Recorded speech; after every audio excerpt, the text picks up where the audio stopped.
Buenas, ¿cómo están en esta mañana fría de Buenos Aires? Ya armé mi home studio para hacer mis videos. Voy a formatear mi canal de YouTube de una forma completamente diferente. Va a tener otra estructura. Vamos a tocar los temas de, digamos, la conexión espiritual, la evolución espiritual, los grandes maestros de la filosofía Zen, porque espiritualidad no es religión. Para nada, al contrario. Bueno, quiero empezar con un texto que no está disponible. Esto empezó porque los textos y las charlas de Eckhart Tolle, los grandes pensadores, filósofos y doctores del mundo, que comparten esta teoría desde diferentes aspectos, como Deepak Chopra, Eckhart, etc., no están en español y no están en portugués, y los voy a hacer simplemente porque a mí me salvaron, si puedo decir salvaron, de muchas cosas, no la vida, porque la vida, nadie te salva la vida, te la salvas vos, si querés. Pero bueno, voy a hablar de una cosa que es muy importante, el apego. Y voy a leer textualmente algo de Eckhart Tolle, que es un filósofo, ¿sí? Cambridge. La diferencia entre apreciar algo y estar apegado a algo tiene que ver con el siguiente tema. Si es que obtienes tu sentido de identidad a través de eso. Y eso, el sentido de identidad, puede ser a través de un grupo de personas, de otra persona, ¿sí? Que lo obtenés. Puede ser a través de un objeto o objetos, o un estatus social, o un trabajo, un puesto, una empresa, ¿ok? Ese sentido de identidad no es real, ¿sí? Eso no eres tú, no eres tampoco tu cuerpo físico. Decimos, yo tengo un cuerpo atlético, por ejemplo. El decir yo tengo, lingüísticamente, no nos damos cuenta que nos estamos apartando del soy. No digo yo soy un cuerpo atlético, sino yo tengo. De la misma forma que nos referimos a las pertenencias, yo tengo una Ferrari. Es lo mismo que decir yo tengo un cuerpo atlético o tengo un cuerpo fuera de forma. No importa. Es el hecho de que no nos pertenece. Lo que está más adentro, sí, no es que nos pertenece, es lo que somos. Pero nos confundimos y muchas veces hay gente que no entiende y se confunde con muchos relatos sobre quién es, no entiende bien dónde está parada por traumas, por situaciones familiares donde lo dejaron sin saber dónde estaba parado desde chico, o tener que pedir por favor migajas de amor. Entonces, ¿qué sucede con este tipo de situaciones? Se pueden generar patologías, ¿sí? Relatos internos. O sea, ¿por qué algunas patologías llevan al paciente a construir narrativas necesarias sobre vínculos que no existieron exactamente como ellos los viven, ¿sí? Y los describen? Yo no soy médica ni psicóloga. Estudié neurociencias en Duke University nada más. Soy mentora en Mental Wellbeing y por eso toco estos temas desde un lugar neurocientífico ahora. Hay personas que relatan vínculos profundos con otros o relatan situaciones donde estuvieron que no fueron realmente así, que puede ser con parejas, figuras de autoridad, referentes, padre, madre, amigos, etc. Y no son realmente así. Suelen ser personas exageradas, suele haber un trastorno de personalidad border. También puede ser que tengan un poco de histriónicos, ¿sí? Porque te lo comunican y lo viven desde un lugar que necesitan ellos hacer ese relato que no existió. Porque del otro lado, de la realidad alrededor, que ellos interpretan porque la necesitan, porque si no, no tienen piso, no tienen identidad propia.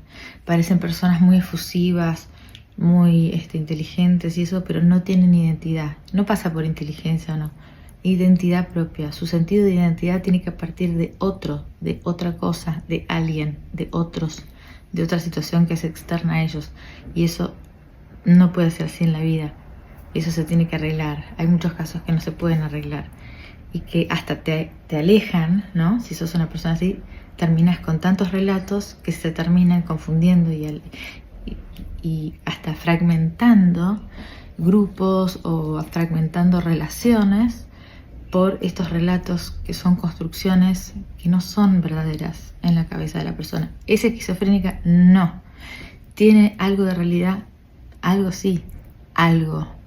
pero no es la realidad que aparentan tener vincularmente con otros o con situaciones, ¿sí? Por ejemplo, te cuentan del trabajo que les pasó algo bárbaro. No lo fue así. Te cuenta que hablaron con alguien que les dijo tal cosa, que quería salir contigo. No fue así. No fue tan así. Ni siquiera hablaste. Hablaste hace 2 meses. Dijiste que hablaste ayer. Son cosas que no empiezan a cerrar. Y las personas se van dando cuenta y se van fragmentando. Y se va rompiendo el tipo de relación que puedan llegar a tener con personas que vivan una realidad más normal, digamos, normal, con una percepción más normal. O sea, la relación, tal como la narran, no existió en esa intensidad, ¿me entienden? A veces ni siquiera ocurrió como ellos lo recuerdan, ¿sí? Y en algunos casos se debe a fallas de la integración narrativa que realiza la precorteza frontal, ¿sí? Que es clave en la interpretación subjetiva de la realidad. Es donde primero entra todo lo que los sentidos interpretamos y de ahí los tiramos al sistema límbico, etcétera, y se hacen las emociones, se generan un montón de patrones comportamentales desde ese lugar.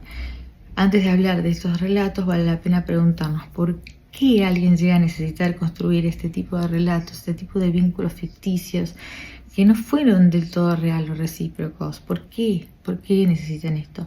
Y no siempre se trata de una alteración neurológica. A veces estamos frente a historias de vida profundamente marcadas por el abandono, ¿sí? La invisibilización emocional, la falta de espejos identitarios desde chicos, o por entornos donde el afecto se vivía como un privilegio y tenían que pedir migajas en su casa para obtener afecto, ¿sí?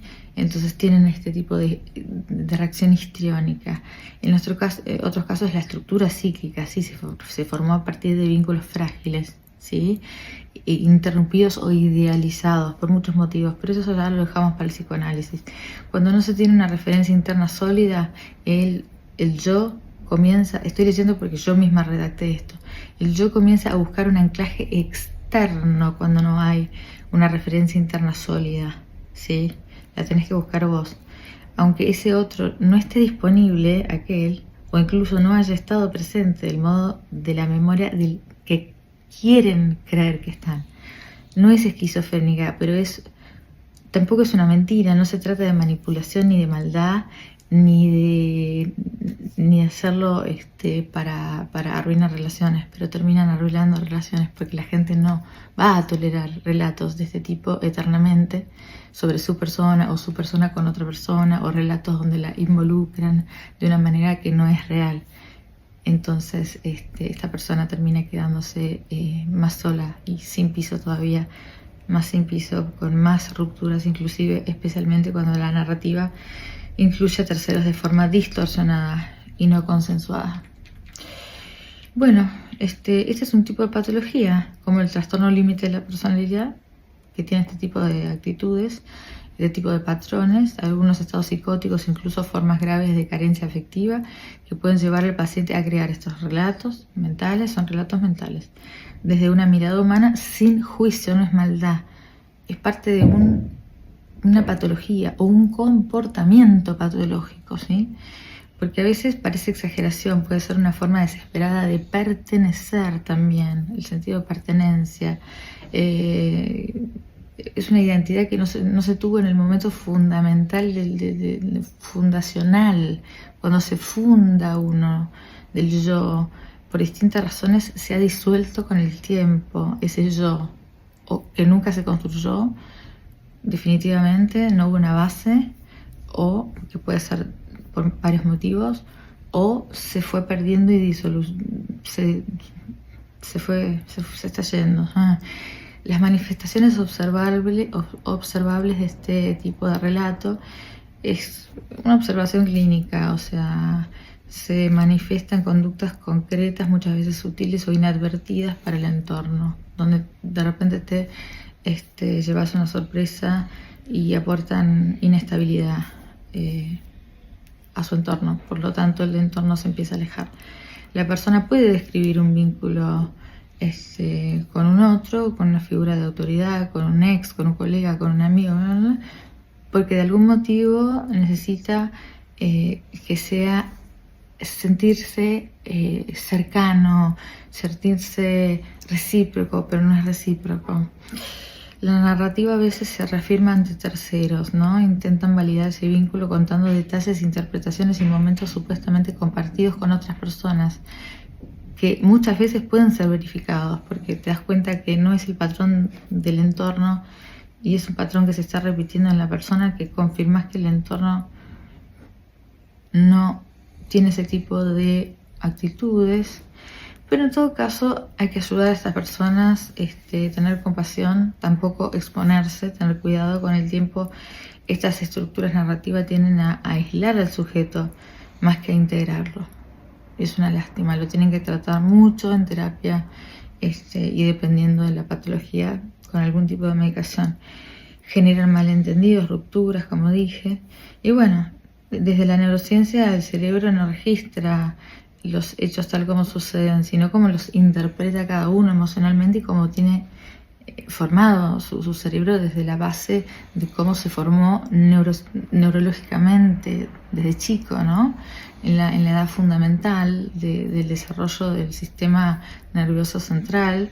Esto puede ser, digamos, algo que sucedió desde aquel entonces,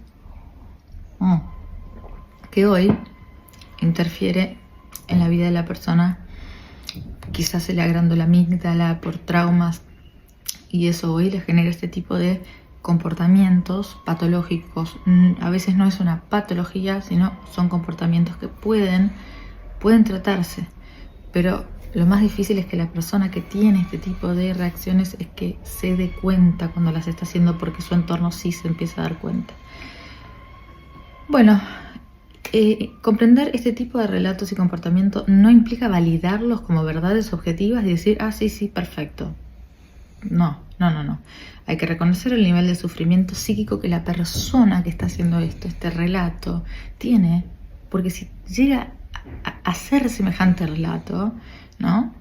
Y a poner energía en semejante relato, es porque está muy mal, está apegada, necesita apegarse a algo, a otro, a una situación, una persona, un grupo de pertenencia, algo, porque está completamente sin piso. No hay una base fundamental. O está fragmentada y a lo largo de la vida no se termina de consolidar. Una identidad frágil con contexto donde el yo no logró constituirse con firmeza. Es así. Y bueno, en este video simplemente hablo de esto porque ciertas patologías llevan a que ciertas personas, en vez de realizar vínculos, piensan que están haciendo vínculos y están solamente construyendo relatos internos sobre vínculos que no existieron plenamente como los describe. Puede ser de sus padres, de su infancia, de antes, de ahora, de ayer, de lo que sea. Bueno, termino con la narrativa en estos casos. No es un lujo del yo, es una urgencia que tienen en hacer este tipo de narrativas mentales y comunicarlas, porque no se las quedan. No es una esquizofrenia, no es un delirio, pero es una confusión. Tampoco es confusión, es una necesidad que es casi impulsiva, que no la pueden controlar, de generar esas narrativas para poder tener una identidad, porque nadie puede vivir sin saber quién es. Y en algún momento, cuando se fragmenta tanto, necesitan esto para estar bien. Pero no están bien porque se terminan quedando solos, se fragmenta más y necesitan tratamiento. Si conocen a alguien que necesite este tipo de tratamiento, por favor, derívenlo a un profesional.